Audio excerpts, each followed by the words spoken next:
السلام عليكم ورحمة الله متابعينا الكرام، مرحبا بكم في حلقة جديدة على قناتكم رياضة بريس. مباراة نهضة بركان المغربي وسيمبا التنزاني في ذهاب نهائي كأس الاتحاد الإفريقي، ذهاب نهائي كأس الاتحاد الإفريقي 2025، المباراة المرتقبة لنهضة بركان المغربي ضد سيمبا التنزاني هذا اليوم. في هذا الفيديو إن شاء الله سوف أضع لكم رابط البث المباشر لمن أراد منكم مشاهدة هذه المباراة في بث مباشر ومجانا، وكذلك سوف نتحدث عن موعد المباراة، توقيت المباراة، والقنوات الناقلة.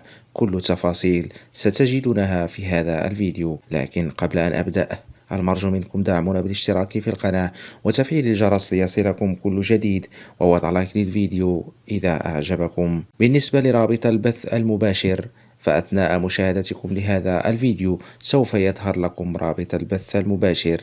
هذا الرابط يمكنكم من مشاهدة المباراة في بث مباشر ومجانا.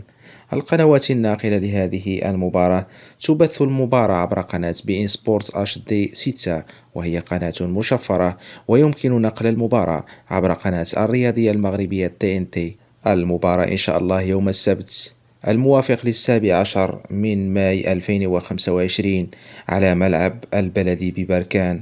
توقيت المباراة في تمام الساعة 8 مساء بتوقيت المغرب، و10 مساء بتوقيت السعودية.